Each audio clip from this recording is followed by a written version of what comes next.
everyone, welcome back to my channel. My name is Brittany. This is the Brittany React Show, and on this show we talk all things movies. On Sunday we talked about all the announcements from D23. That was crazy, super insane. If you actually watched that whole thing, I love you. Didn't even mean for that to end up being an almost 2-hour stream, but hey, there was just that much to talk about. Not as much to talk about today, so it shouldn't be 2 hours, don't worry. I'm just going to try to keep this an hour today. But we do have some fun stuff to talk about, some stuff that I didn't get to go over from Sunday, and then some new stuff that's come out during the week. So yes, we have a new Kraven the Hunter trailer. We have a bunch of Blake Lively drama to talk about. I did not think I'd be talking about Blake Lively of all people on my channel, but here we are. And we have, what was the third thing that I put on my thumbnail? I don't even remember, but we have a lot to talk about, more than just what's on the thumbnail. But how are you guys doing? Hi Vincent, hi Natanya, hi Josh, hi Connor, hi Godzidora, hi Astronomy, hi Woolgruff, hi DeBoy, hi Francisco, hi Travis, hi Czech, hi Alexander, hi Cream Cheese, hi Czech Santo, hi Rodney. Thank you to each and every one of you who came to my show today. I deeply appreciate it. Love you guys for showing up. Genuinely appreciate it. Alright. Oh, hi Eric. Nice to see you back. So let's just get straight into it. We're going to start off with the box office first. And we have more good news for Inside Out 2, which you guys know I love. It's still my favorite movie of the year. I love it more than Dune. I loved it more than Deadpool. There hasn't been a movie yet this year that I've really loved as much as this one. I highly doubt we're probably going to get one unless Wicked really delivers. So I'm very happy for this movie. I don't think it could have happened to a better movie.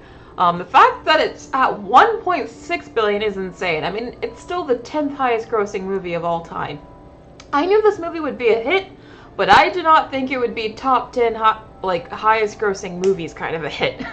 So this is surprising even to me, even though I thought it would do well. This is still beyond my wildest expectations. Pretty crazy, but again, I really love the movie, so I think it's deserved. Anyone still surprised by just how well Inside Out 2 is doing? Did anyone see 1.6 billion happening? I mean, to put this into perspective, this movie is going to make more than Deadpool and Wolverine. I think at least by 100 million or even 200 million. So this movie is even a bigger hit than Deadpool and Wolverine. And everyone thought that was going to be the biggest movie of the year. So quite surprising, I think, to a lot of people. Rodney says The Lion King have 1.6 billion. I have questions to this day still not animated. Yeah, I mean, I kind of consider the live action Lion King animated. Just because it is animated. I know it's supposed to be live action, but I do consider it more of an animated movie. Josh says Disney is gonna cross 3 billion with Alien Romulus after Inside Out 2 and Deadpool and Wolverine. Well, we're gonna talk about Alien Romulus soon. I don't know if it's gonna make a ton, but we'll see. It is getting good reviews. Okay, Eric, you really liked it as well. DuBois says, I'm shocked it did that well, but from what I heard, it's very much earned. Oh yeah, I think it's earned. Astronomy says, I wasn't sure with the Disney controversies, I thought it would do well, but not this well. Yeah, that's kind of what I thought. I thought all the Disney controversies and just the general negativity around Disney would hurt this movie, but it had no effect. So I think that's really good news for Disney, is that they're not completely down and out yet. They still have a lot of fans that are willing to show up when they actually have a movie that they like. So that's good news for Disney in the long run. Moving on, Twisters did not enjoy as much success, not even nearly. I really over-predicted this movie. I thought this movie would be one of the biggest surprise hit of the year. And the reason why I thought this movie would do a lot better is because the first Twister actually was a major hit. It was a phenomenon. I mean, it spawned its own attraction at Universal Studios. So I thought that the nostalgia from that movie would carry on into this movie. But I'm thinking maybe because it's starring all new actors and there's really no connection between the films, maybe this film didn't get to enjoy the nostalgia that might have helped it otherwise. Also, as you guys know, I really wish that they really dove more into the disaster aspect of it. I felt like it was a bit too much on the soapy drama side, and I wanted more disaster film. And I do think the original Twister movie really balanced the two very well. You still got the disaster moments of seeing like the destruction of the houses and all that, but you still had the quieter moments with the romance angle too. I just felt like this movie was way too much on the romance drama side, and I wanted more Twister action. This movie made Twister seem not even that scary, which was, to me, its biggest flaw. So after seeing the movie, I'm not surprised it didn't do as well as I expected. I just really, before I saw this film, I thought they would do something different with this movie than they did. And so yeah, I'm actually, after seeing the movie, I'm not surprised it didn't do all that great. Because after 3 weeks, it's only made about $227 million domestically, which it's not terrible, but it didn't really make much internationally. So overall, it didn't really like make a ton of money, especially for it to have a budget of $155 million. It needed to make a lot more than this $227 million that it made. So yeah, I'm not surprised that they're sending it home to streaming already. Not streaming, to digital. They're sending it to digital already. I'm not surprised by that. I'm sure they just want to get their money back any way they can. But yeah, I was kind of disappointed in this movie, and maybe I wasn't the only one. Honestly, I think if they if they dove a little bit more into the nostalgia side from the first movie, and they also showed more destruction from the twisters and everything, I think that this movie could have done better, but I thought it was just kind of okay. So I think the box office is reflecting that. But what did you guys think? Did you think this movie was good? Or are you agreeing with me that it was just kind of okay? Okay, Alexander, you really liked it. Bill Paxton is not back, unfortunately, boy. And he's passed away. Danny says, there was no build-up or suspense when the twisters did show up. Exactly, Danny! Exactly my entire problem. I did not like how all they had to do to ride these twisters was to just sit in a truck that had some, like, nails in the ground, and then suddenly they can just, like, survive a tornado. It made the tornadoes seem super weak and not scary at all. I'm sorry about the music. I can't help it. There's always music playing outside my window. I have no control over that. Oh yeah, let's talk about the Borderlands box office, because I kind of spoiled it a little bit, but yeah. Oof! Big oof. Earned only $8.8 million in its domestic box office opening weekend on a $120 million budget. This is really, really bad. Really, really bad. Now, I way over predicted this movie. I predicted, if you guys go back to that live stream at the beginning of summer I did, where I tried to predict how well these movies would do, I thought this would be another surprise breakthrough hit, because I thought the property was really popular, that video game fans would show up, but that did not happen. Not at all.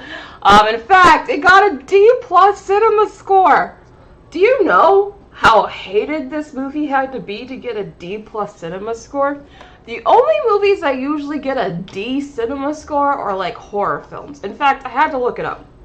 These are the movies that have a D cinema score, and it's all like B movies and horror films. The only movie here that doesn't make sense is American Psycho. But the rest are like, yeah, you can understand them getting a D cinema score. So the fact that it's up with these movies really, really surprises me. It's very rare for like an action blockbuster movie to get a D cinema score. That just means that the audience that did show up hated it. And not only did it open really low, but it's also going to tank this weekend. Like, ain't nobody showing up this weekend. I wouldn't be surprised if we see something like a 80% drop or something. Like, these are bad numbers. I haven't seen this film. I kind of wanted to see this film, and then I started seeing all the reviews, and it kind of made me not want to see this film. I tried to get someone to go see it with me, and then I showed them the trailer, and they were like, nah, I ain't seeing that. So I didn't end up going to see it. But anyway, did anyone see this movie? Did you like it? Do you think it's worth the D+ cinema score? Okay, Alexander, you enjoyed the performances. Okay. Avi Arad is the director. Yeah, I know. Rodney Dollar says, I saw it last night and my friend gave it a 4 to 5 out of 10. So yeah, you're another person that didn't like it. Cate Blanchett was the best thing. Yeah, I got a worse score than Madam Web.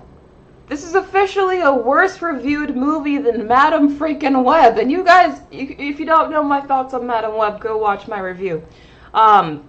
Horrible movie. So the fact that this is getting worse scores is crazy to me.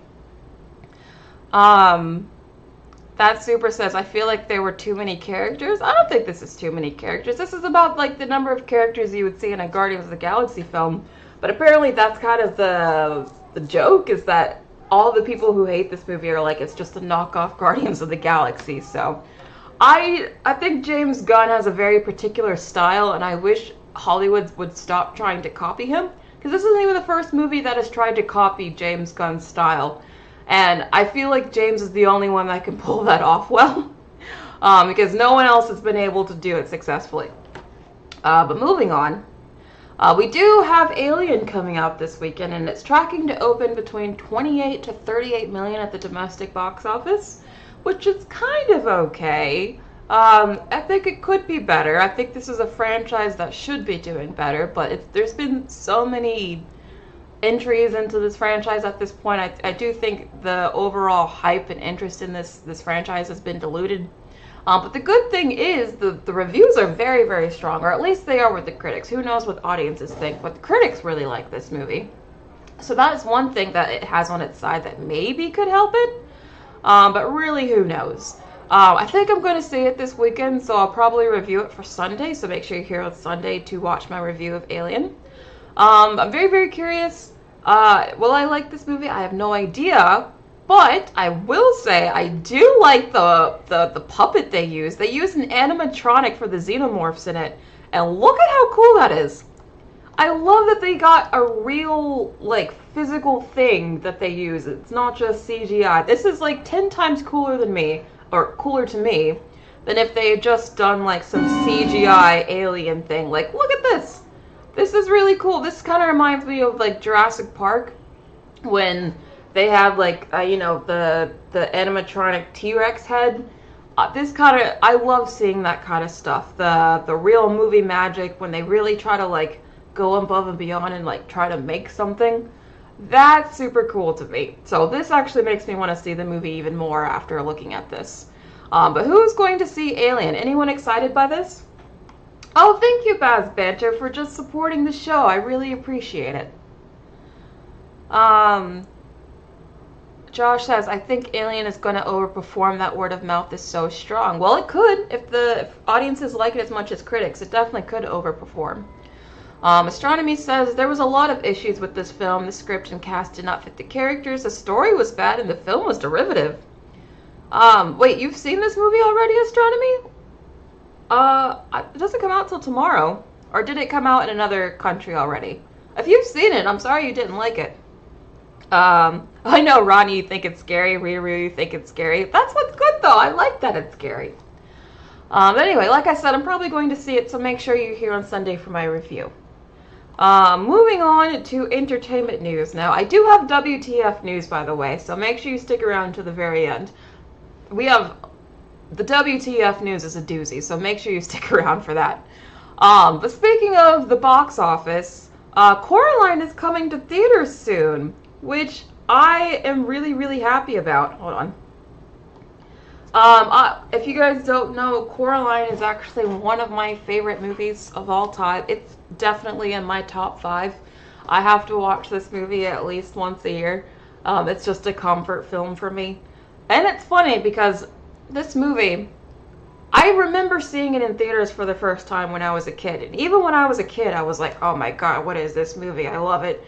And that feeling has just never gone away. I've just loved it ever since the first time I saw it. So the fact that it's coming back in theaters in 3D, remastered, I want to go. I kind of want to go, honestly. So if you guys are big into this movie, I recommend going to see it. If you haven't seen it, treat yourself. Please treat yourself. It's a very good movie. It's not, even though it stars a kid, I do think it's appropriate for all ages. I don't think it's just like a kiddie movie. It's very creepy though. I will warn you, if you don't like horror movies, it's very creepy. But that's kind of why I love it. But speaking of Coraline, we did have the director recently say that there are no plans for a sequel, unfortunately. He said that it almost came together a few times. I would hope that it might still come together, but I have no predictions. That really sucks because I would love a sequel to this movie. I think that the story lends itself to a sequel. I wouldn't even mind if they aged up Coraline. I usually hate that.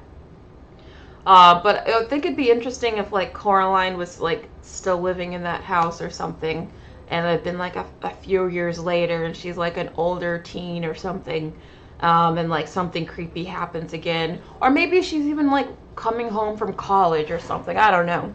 But I think the story lends itself to a sequel, because I definitely think there could be more to explore in the pink house and all the haunted going-ons and, you know, everything. I really, I wish there would be a sequel, but if there's not going to be, so be it. But this is kind of a bummer for me. Ruru says, sequels make me nervous at this point anyway. True. It would have to be a really good sequel. Like, I wouldn't want just, like, anything rushed or anything. So, yeah, definitely make sure that it's good. You know what? The other thing is, you know, Laika is the studio that produces and distributes this movie. Laika is notorious for having financial problems because other than Coraline, none of the movies do well. The only reason Laika still exists is because the CEO is the son of the Nike owner. So it's basically running off of Nike money. If Laika ever actually wanted to make money again, I think making a Coraline 2 would fund their next several projects. I actually think a Coraline 2 would be very successful. Oh, Job Pedro, you watch it almost every Halloween season. Yeah, it's a good Halloween movie. Watch it around October if you've never seen it. Du Bois says, I don't remember much of that movie, but I recall the animation was awesome. Oh yeah, the animation is one of my favorite parts of the movie. Very, very cool. You think it's an important movie for children to see? That's interesting. It's so funny that you think it's important for children to see, because I very much remember when that movie came out, and there was actually a lot of controversy over it, because a lot of parents thought the movie was too scary for kids. So that's very interesting that you think kids should actually watch it. But anyway, oh yes, and Laika has a new movie coming out, as Josh is pointing out. I'm really hoping that movie does well. I really like Laika. I know the Nike money could be there forever, but who knows? Maybe they'll just get bored and be like, maybe we shouldn't do this anymore. But I just want them to be successful, so I hope their movie does well. But moving on. So, speaking of sequels that probably aren't coming, it doesn't seem like we're going to get a Barbie 2 either. Greta Gerwig and Margot Robbie both seem to be pretty adamant about not doing sequels. Which I kind of understand, but this is what Greta said. Why can't it be another big, original, bold idea where we get an amazing filmmaker, a big budget to play with, and the trust of a huge conglomerate behind them to go and really play? I want to do that. And I understand. Honestly, I think Barbie might have just been lightning in the bottle. I don't know if it can be replicated, just because I think so much of the success of Barbie was the novelty. Like, seeing the Barbie world, having this kind of Barbie atmosphere, that was really, really cool. Plus, if you guys remember last year, I made several videos about this and I talked about this a lot. But the color grading and the coloring of a lot of movies are just very muted and blah right now, especially like a lot of films that came out last year. So I honestly think part of what made Barbie stand out was just the fact that it was colorful and it was bright and it wasn't just gray like a lot of movies are right now. So I just don't know if it'll catch the same kind of hype again, just because so much of the hype and interest in the first movie, I think, was just because of the novelty of it and how fresh it was. A sequel wouldn't be fresh anymore. So who knows? I think maybe they have a point and maybe they should just make another big film like Barbie, but not a Barbie 2. What do you guys think? Do you think there should be a Barbie sequel? Why or why not? Okay, Alexander says, thank goodness, Barbie is a perfect movie. Josh says, Barbie doesn't need a sequel or spin-off, but it's definitely leading to more dolls and movies. Oh, doll movies and toys. Oh, for sure. We've already gone over it. Every toy you ever played with as a kid is getting turned into a movie. So, yeah, it definitely started a wave. That's for sure. Natanya says, amazing movie. Miss Pliers says, I mean, Barbie 2 will fail because people found out the first movie was feminist. How did you not know ahead of time this movie was feminist, though? It's a Barbie movie. Anyone who didn't think this movie was going to be feminist ahead of time, what were you thinking? Danny says, did not care for Barbie as much as I wanted to. You know, a few people didn't like it. Actually, someone I went with didn't like it. So I know not everyone loved it, but I really liked it. I know we're getting Polly Pocket next, but it's not with Sabrina Carpenter. It should be with Sabrina Carpenter, Eric. I think that'd be great casting. It's going to be with Lily Collins, who I do not think is good casting for Polly Pocket at all. She does not have the cute factor that you need for Polly Pocket. And Sabrina Carpenter literally gets nicknamed Polly Pocket by her fans. She's perfect casting. I know, what's the girl? The director. I know she already dropped out of the film. I kind of want Lily Collins to drop out too. Because I really think Polly Pocket could have potential, but the casting needs to be correct. And I do not think Lily Collins is good casting for that. But yes, totally agree with you about Sabrina though. Oh, Josh says there's a Monster High and American Girl doll movie coming. I think those could do very well. I know both those brands are huge. You know what I would love? As a kid that grew up in the 2000s, I want a Bratz movie. I want a live action Bratz movie. I think that could do really well. I really do. I want a Bratz movie. That should be the next focus. Honestly, I'm surprised that hasn't been greenlit yet. I'm surprised that we haven't even heard a rumor about that. That just seems like the obvious next go-to move to me. But anyway, I'm gonna keep telling Hollywood they should make a Bratz movie until they make it. But anyway, moving on. So we have a new Kraven the Hunter trailer. I did watch it. I think this movie is not for me, but it could be for people who are still... I don't know, who is this for? I think if you just like comic book movies and you don't care that this is coming from the same house that made Madam Web just a few months ago and Morbius, maybe you're still getting your hopes up that this will actually be good. I bless you if you're still excited for it. This trailer did nothing for me. Maybe it'll be a hit. Sony really seems to be very confident about this movie. In fact, there's a Deadline article talking about how Sony is very confident in the film. They think that it came out better than they expected, and they think people will be surprised by how much they love it, and how they already have the director of this movie go to work on another movie at Sony. That's how much they're confident in it. And to Sony, I'd say, slow your roll. Slow your roll. You are the company that allowed Morbius to flop twice. So I don't know if you are the authority on what audiences will love. Who knows? Maybe audiences will love this movie. Maybe this will be a surprise hit. I just can't see it. To me, this looks like Morbius Part 2. It even has the same color grading. It's so ugly looking. It's so just dry. Why does it look like this? I don't know.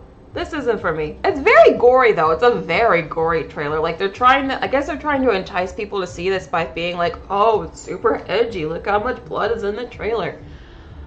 And it's fine. I feel like this is going to be one of those movies where it's going to be like 80% men went to go see it opening weekend. I think this is going to be a very male-heavy movie. I don't see many women seeing this movie at all. But what do you guys think? Are there any women in my audience who are excited for this? Or is there anyone, period, in my audience excited for this? Oh, Eric, I love your idea. But I don't want the Kardashians, but I do like Charlie XCX doing music for a Bratz film. That would be cool. Astronomy says this actually looks good, but the dialogue is a little weak. So I'm glad there's someone who thinks this looks good. You know what? More power to you guys. Jim Craft Style says, I feel like it's not even a little put it in the background while I do chores kind of movie. Yeah, this is the kind of movie I feel like you will watch and then immediately forget everything that happens because it'll all feel so inconsequential and like just the kind of movie that goes through one ear and out the other and you immediately forget it after you watch it. Because that's what Morbius was like to me. I know I saw Morbius. I know I saw it because I went to a drive-in to go see it. But I couldn't tell you a single plot point in that movie because I immediately forgot it after I watched it. Like, I don't remember a single thing that happened in that movie. This feels like it's going to be the same kind of film for me. But anyone interested? Okay, Josh also thinks Kraven looks awful. Sony delayed this movie a whole entire year, and the CGI visual effects still looks horrible. This looks even much worse than Morbius and Madam Web. Oh man, wouldn't it be funny if this turns out to be like even worse than those movies? And Sony did all this talk about how it's amazing and how people are going to be surprised, and they already like hired the director for something else. That would be such a Sony move that I can totally see that happening. Du Bois says, hey, even if it flops, if it really is that much like Morbius, we might get some good memes out of it. You know what? Maybe. I feel like this is one of those movies that's definitely going to get the meme treatment. That's for sure. Alexander, you don't care about it. Really? You thought this movie already came out? Oh, drawing art. Thank you so much. But yeah, it doesn't seem like there's much excitement from you guys in my audience either, so... Woolgruff! Oh my god, you'd rather watch paint dry? Well, you guys are even harsher than I am. But yeah, like I said, this audience is for people who saw Madam Web and said, you know what, it can't get worse than that. So I hope they like this. I hope this is for them. But anyway, moving on.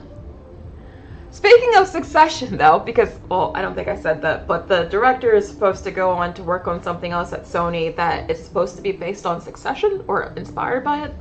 But anyway, speaking of Succession, Cousin Greg from Succession is going to be in a movie with Glenn Powell. And it's going to be about, oh wait, no, it's not a movie, it's a podcast series, sorry, not a movie. But it's called The Best Man's Ghostwriter.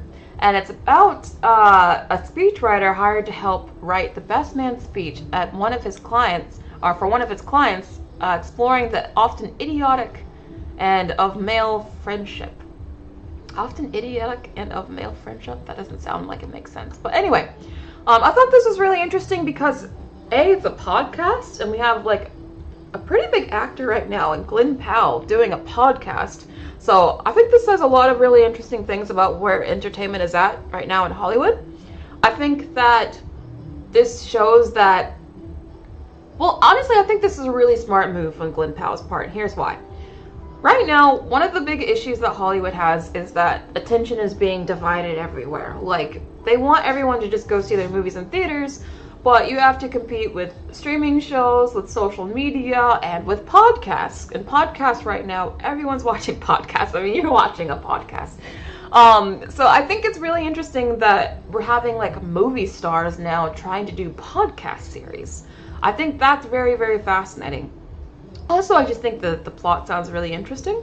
So I think this is an interesting development in like and how Hollywood is evolving and how movie stars are like, you know, seeking other avenues of entertainment and not just going with this traditional like movie route. Like, I think this is very, very interesting.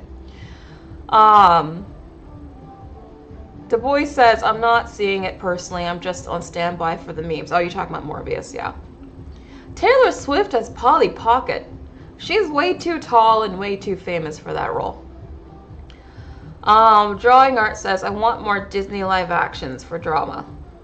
Well, we're going to talk about Disney later. Doesn't seem like you guys are all that interested in this, but I just thought it was fascinating that a big up-and-coming movie star was going to do a podcast. I think that really says a lot about where entertainment is right now. But anyway, moving on. Ghostbusters is going to have an animated series coming to Netflix. And You guys already know I've never been a big Ghostbusters fan. I have no nostalgia for it. First time I saw Ghostbusters was as an adult. So, this doesn't do anything for me. I think they're doing too much with this franchise. I think they have milked it dry. The last live action Ghostbusters didn't even do that well. Did you guys even remember that we had a Ghostbusters movie that came out? Like, do you guys even remember the second Ghostbusters movie that came out, like, fairly recently? No, I bet most of you forgot about that movie because it just kind of came and went. So, I don't know why they're still trying to get mileage out of this franchise when I think that the people who are the most nostalgic for the originals and care about it the most are not going to want to watch an animated series about it. I just think that there's not going to be a wide audience for this show. But who knows? Anyone excited for an animated Ghostbusters series? Oh wait, Josh says there's an animated Ghostbusters movie in the works at Sony Pictures. Why? Who wants that? Who?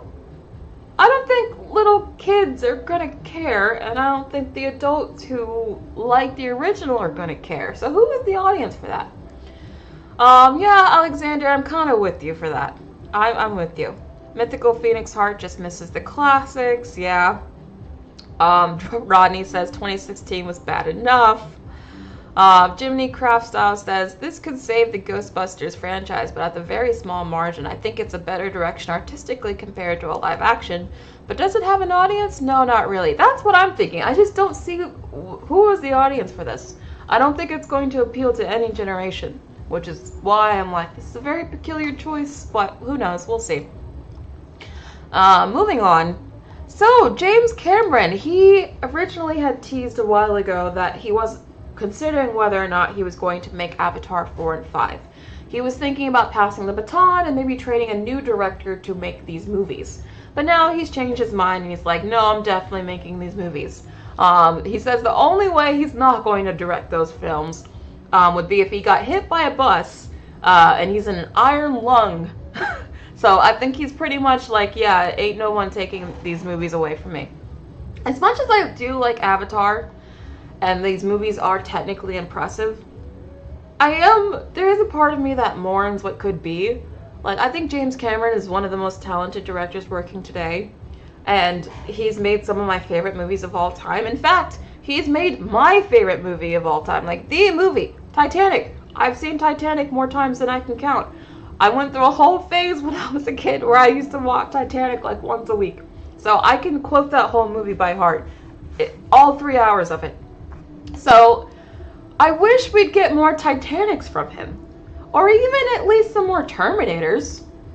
I don't like that he's now just like tying himself to Avatar for the rest of his life, when he could be making so many other things. I don't know, I kind of actually wish that he did pass the baton with the next movies, to be honest with you. I kind of wish that he kind of moved on and like maybe made something else. I mean, he's a very fit guy now, but like, I don't know. I don't know how much time we're going to have with him on this earth, and it kind of bums me up that he's going to spend the rest of his life making Avatar movies. I wish he would do something else, but who knows. That's super, I kind of agree with you. I did not care for Avatar 2 as much as other people did. Drawing Art's very excited though. You want more Avatar. Miss Player says apparently Avatar was going to be James Cameron's last movie he's going to direct, but now he's going to keep on spamming Avatar Shirazade style. But yeah, I mean, he's very, very attached to this franchise. Like, he loves it. So, I mean, I guess this is his baby. No one can, take it away from him. It really sucks, though. I wish he would just make another Titanic. Wouldn't it be cool if we had James Cameron make another, like, big, traumatic, epic film set in another, like, historical time period and another, like, big event that happened? All the things I'm warning of what could be. Oh, well. Now, talking about some of the stuff that I forgot to mention on Sunday, because even with all the stuff that we went over on Sunday, there was still more that I didn't go over. So Pixar released, or announced, I should say, a new original film that they're going to be releasing called Hoppers, which is coming in March 2026. Now, I think this sounds incredibly stupid. So this is the plot. So the film follows a girl who switches brains with a beaver to learn about the secrets of beavers. You guys know how there used to be that joke that all Pixar movies were like, what if blank had feelings? I mean, are we really like running out of blanks that we're now at like, what if beavers had feelings? I just don't think that's really all that relatable or interesting to most people. I feel like this is also a really kiddie, like very, very young kiddie idea for a movie that Pixar usually appeals to a broad audience, like of all ages, and this I just don't see appealing to anyone over the age of 12. So, does this sound interesting to you? Okay, Natanya thinks it sounds lame. Jiminy Craft Style says this is Inside Out 4 with hoppers. Yeah, it doesn't seem like most of you are all that impressed with the sound of this movie. I know, Danny's like, what is Pixar doing? Nate says, what type of plot is this? Yeah, I don't see one person like, oh, this sounds like a good idea, because this does not sound like a good idea. I do think Pixar original movies can work again. I do think they can work. But what you have to give people something to want to watch. Again, this is another movie where I'm like, who is the audience for this? They did release a little clip at D23, and the animation style is interesting. I think they're trying to do something a little different than usual, which I like. Don't know how I love it yet. But this is all we really saw, just the girl switching the minds with the beaver. Very, very weird stuff, to be honest with you. I don't know. Sorry. I don't know how successful this one's going to be. And I want Pixar original movies to be successful because I want Disney to not just make Pixar a sequel machine. Pixar needs to make good hit originals. But this does not seem like an original movie that's going to do well to me. This looks like a very, very strange movie that has very niche appeal. It doesn't seem like any of you disagree with me either. Oh, Drawing Art says it sounds cute. Okay, there's one person. Maybe we're just too cold and, you know, we're too hardened by life or something. I don't know, but I don't think I even would have been interested in this when I was a kid, to be honest. Like, this just sounds dumb to me. But anyway, moving on. So we also have to talk about the Tiana series. I forgot to mention this one. There is going to be an animated Tiana series coming to Disney Plus. It will feature the character discovering that the world is much bigger and more magical than she imagined. The series will show Maldonia, a country mentioned in the film. So I'm really looking forward to this. I think there should be more Disney Plus series based on like past characters. I think that's more interesting for people, and I feel like this could actually build a bigger audience than what most Disney Plus shows are used to. So I think this could be good. I think this could be a hit. Very, very curious. Maybe they'll turn it into a movie. Who knows? They did that with Moana. Maybe they'll do this with Tiana if like Moana turns out to be a big hit. So who knows? Maybe in a few months we'll be talking about how this is a movie now. But we'll see. Okay, Lai's excited for it. Natanya's excited for it. Jimin's is excited for it. Madonna's excited because it's in 2D. I know, I'm so happy that it's in 2D. I'm so happy about that. Seems like the exact opposite reaction from the Hoppers movie. You guys are actually into this one. So this one I think could actually be a hit. Hopefully, fingers crossed. I think this could be a hit. But moving on. So there's also rumors that Robert Downey Jr. as Doctor Doom is not only going to be in the same universe as the Fantastic Four, but that he might even be in the post-credits sequence for Fantastic Four. I don't know how I feel about this. I feel like RDJ's return is so big. It's such a big deal for the MCU. I don't understand how you could bring an actor this prolific back in a post-credit sequence. I feel like that's beneath him. I feel like that's cheap. I feel like that's cheapening out Tony's legacy. If they were going to bring him back, it needed to be in an Avengers movie, something big, not in a post-credit scene. I really hope this is not true, but this does come from the Insider, which usually does have a lot of accurate Marvel tea. So this is probably true, unless they change their minds.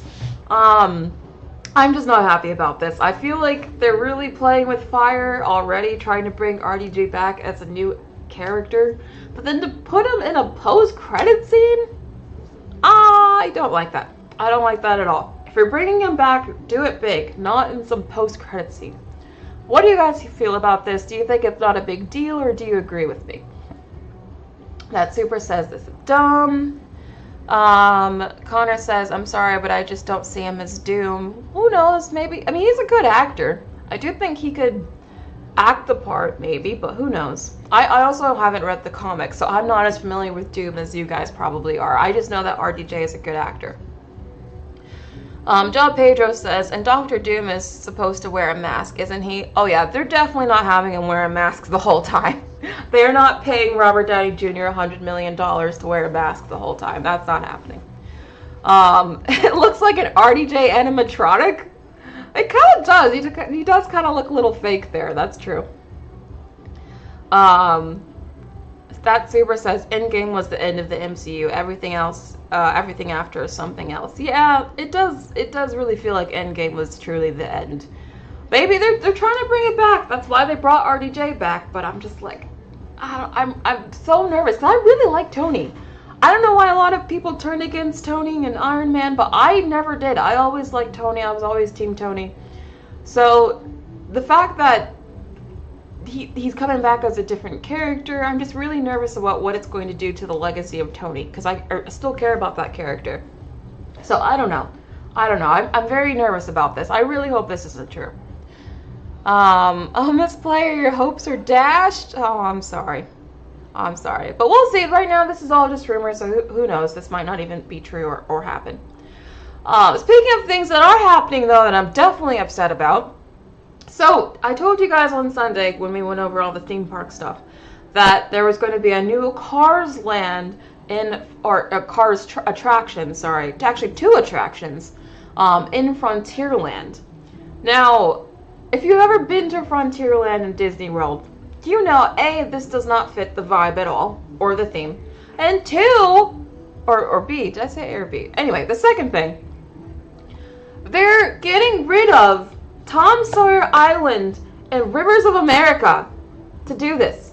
They're getting rid of Rivers of America and Tom Sawyer Island for freaking Cars. What? I'm sorry, but anyone who's been to Disney World knows that area is one of the most iconic parts of the park. Getting rid of that river for freaking Cars, for an Autopia dupe, basically? I cannot hate this more. I could not hate this more. It's going to change the entire vibe of that park, especially that side of the park. It's going to take away a lot of kinetic energy. A good thing about theme park design, I know we're about to, this is a way tangent. We're going to get back to film news, I promise. But the good thing, a good part of good theme park design is to have a lot of kinetic energy. And usually to have that, you need like a water feature. The water feature there in Liberty Square just really completes the whole vibe of that whole area. If you get rid of the river, it's going to feel like a bunch of concrete and a bunch of brown, and it's really going to ruin the whole vibe. And I hate it. And I'm actually one of the few people that love Tom Sawyer Island, okay? Every time I went to Disney World, I always have to go to Tom Sawyer Island. I don't care. I love it. And I do the cruise around the river. Like, I do it both. So I am one of the people that I don't want these Cars attractions if it means literally redoing like a good portion of the park and getting rid of the entire river. I don't even know how they're going to do that. That sounds expensive AF. But like, they're doing it for what? A Autopia dupe, and Autopia is like only fun for little kids. I don't understand this. I hate this. I hate this so much. As someone who loves the parks, and I go often, I'm actually going again this Christmas. I can't tell you how much I hate this. I wasn't a fan of the hearing about the Cars attractions coming to the park, but hearing what it's replacing, no, this is too far. This is why the parks and attendance is going down. It's not because of interest in Disney it's down, it's because of what they're doing to them. People who, okay, because a lot of kids aren't going to the parks as much right now, these parks are really surviving on Disney adults like me. Disney adults do not want these kind of changes. We do not want some Cars ride that's going to be like Autopia, unless maybe it's going to be more like the Cars ride in Adventureland. Not Adventureland, in California Adventure, which I actually really like the Cars ride in California Adventure, but I have a feeling it's going to be more like Autopia, and I can't stand that. Oh, Nick, you were late. Thank you. Thank you. So some of you guys understand me. I know I'm going off on a complete tangent, but I just had to vent because I hate this. I really, really hate this, like, a lot. I hope that if we complain enough, they stop, but I know they're not going to. But anyway.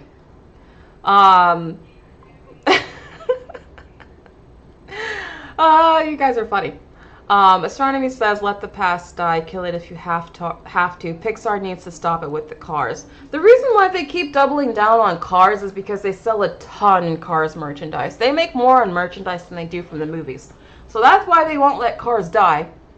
But I still think it sucks and I hate it. But anyway, let's move on. I know not everyone has been to the park, so there's been a few of you who's probably like, I don't know what you're talking about, but I'm just listening. So thank you for appeasing me for a little bit.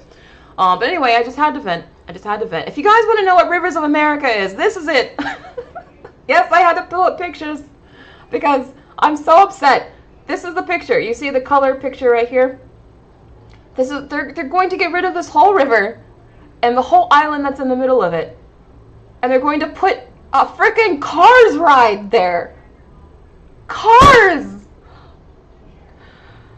Anyway, I'm just upset. And I just had to vent. Moving on.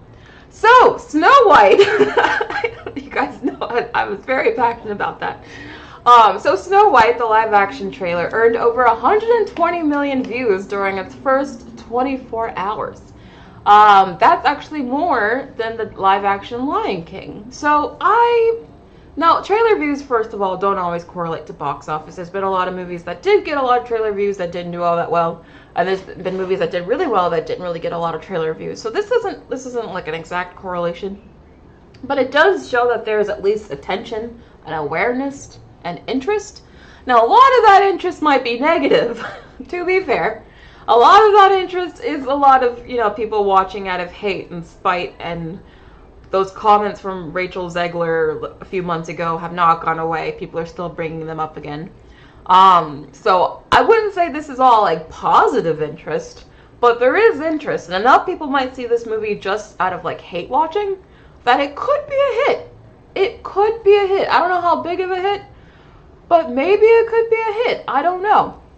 Are you guys actually interested in this movie, or are you just so upset with its existence, or you don't like Rachel Zegler that much that you're just not going to see this movie? Like, are you planning to see it? Are you interested, or are you just like, you only watch the trailer out of curiosity, but not because you actually want to see the movie? I want to know your thoughts. Yeah, I don't like the hair either, Lie. I said that in my trailer reaction. I really, really do not like her hair. Josh says, I wonder if Snow White remake will do better or worse than the Little Mermaid remake. I think it'll probably do about the same. Maybe even a little worse, because people actually liked the Little Mermaid movie. Not everyone, but I think there was enough people that actually liked it because it actually held really well in the box office.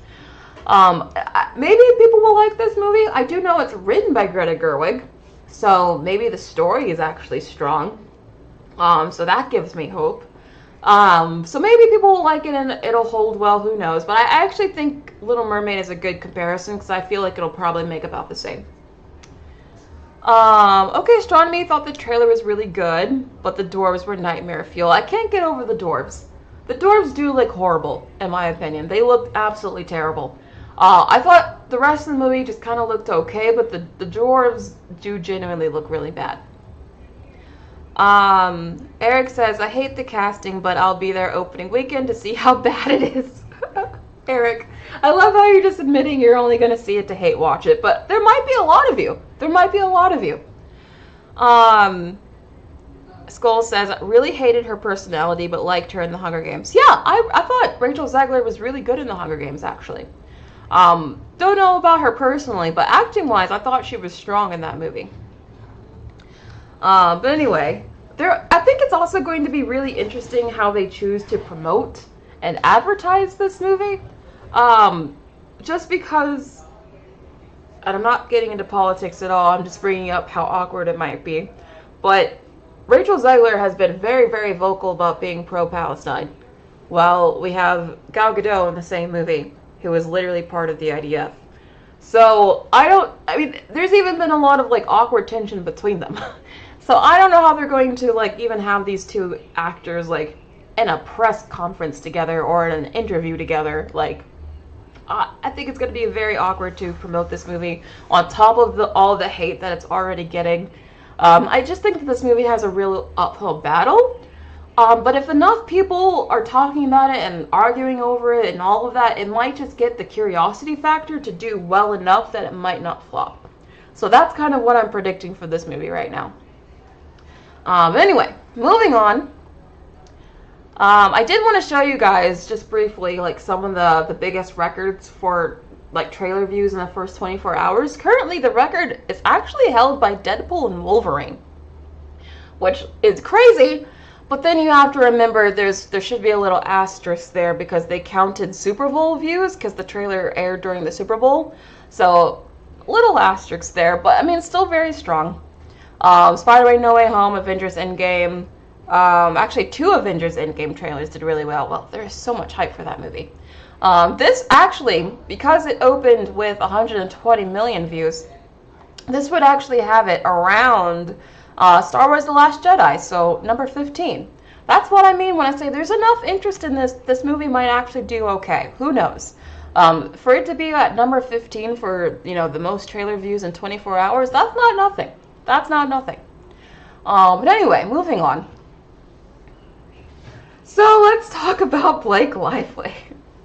This has been such a strange, like, weird drama situation that's been developing. At first, I didn't care at all, because to be honest with you, I'm very neutral on Blake Lively. I don't really care about her one way or the other.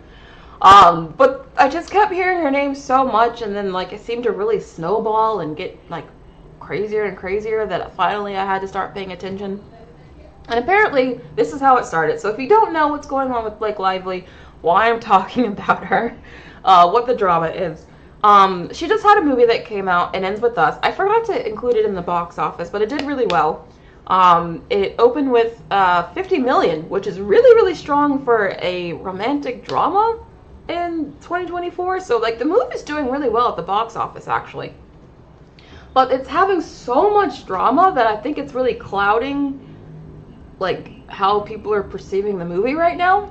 So it started off with the fact that people noticed that the entire cast of the film, including Blake Lively and the author of the book the movie is based on, all unfollowed the director. And they refused to even be seen with the director in the promotion of the movie. They wouldn't walk the red carpet, a bunch of stuff. So people were like, oh, what's going on? What did this director do that everyone turned against him? And then we hear that he hired the same PR crisis manager that worked with freaking Johnny Depp. So you're like, oh, so he must be really guilty of something. Like, if he's already needed to hire a crisis manager, the same one that worked with Johnny Depp, like, oh, he must have done something really, really bad. But then we got this new article that came out that said that Blake Lively thought that he fat-shamed her because he asked about her weight before he had to lift her up. And apparently he has back issues, so that's why he asked, but she thought that was rude. And then she also thought that there was a kissing scene that went on for too long. So these were the complaints that came out so far, and people were like, wait a minute, everyone's unfollowing him and trying to ostracize him because of this? These don't really seem like huge complaints worthy of not walking the red carpet over. I still think there's more to the story that we don't know about. I can't possibly believe this is all that there is. But if there is, I do think this is a bit overblown on Blake Lively's part. I have to agree. Because honestly, something that I find shocking is that I'm seeing a lot of people on the director's side. They're on Justin's side. Either they think that she's kind of just like making very, very small drama into like something huge, or they think that maybe she was just like teaming up on him and it's not fair because she's more popular and successful than he is.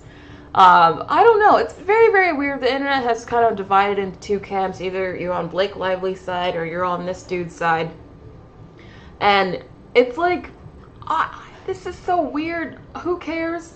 But apparently people do care, because now people are coming out of the woodworks to like bash Blake Lively over way, way old interviews. I'm seeing a bunch of like viral tweets about freaking Blake Lively and maybe rude moments that she had in interviews. So now she's become the internet's like, I guess they're picking on her.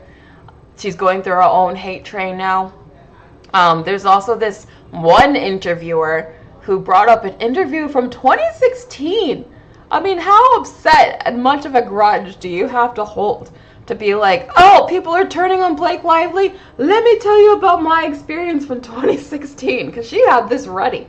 I mean, to be fair, I've watched the interview and Blake doesn't come across all that great, but I do think it's kind of unfair how everyone's suddenly piling on top of her, especially when it's not like she's the only person that unfollowed the director on social media. The entire cast did, as well as the author of the book.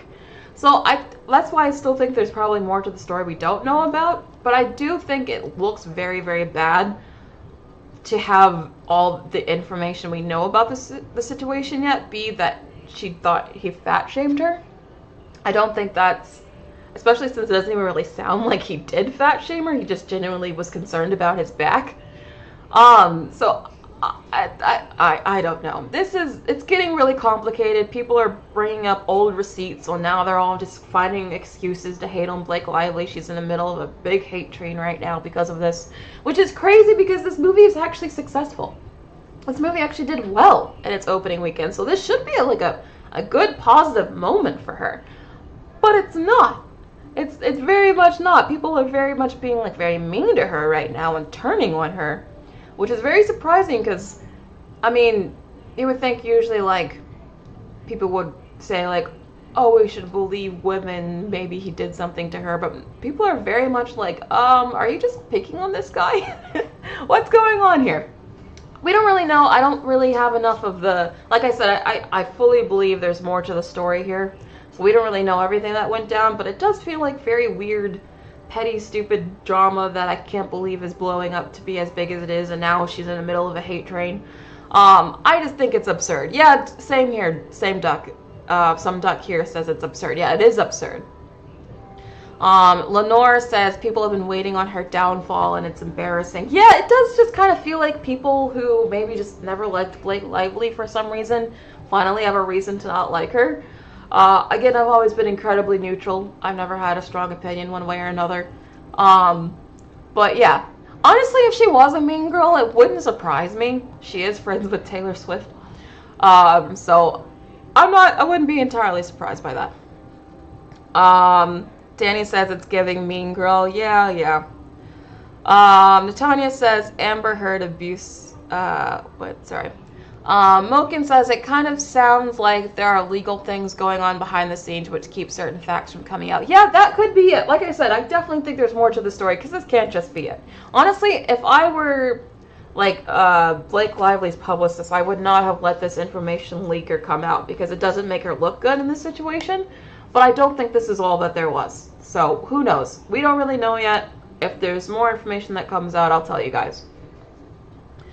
Yeah, it was probably just a very toxic work environment. Yeah, Very toxic, and maybe they felt like he was the center of it. I don't know. Blake Lively's in her J-Lo era, or is she in her Katy Perry era? Which is, I think, maybe worse. But anyway, we have to move on to the WTF news, which I had to like reread and read again and like double read because I was like, there's no way this is true. There's no way. But apparently, it is true. So Disney Plus, or Disney, I should say, is trying to get a wrongful death lawsuit from a grieving husband tossed out of court because he signed up for Disney Plus years earlier. Let me repeat. Because he signed up for Disney Plus years ago, which apparently, now I know, there's a clause in the fine print in your terms and conditions that says that you can't sue Disney really under any circumstance.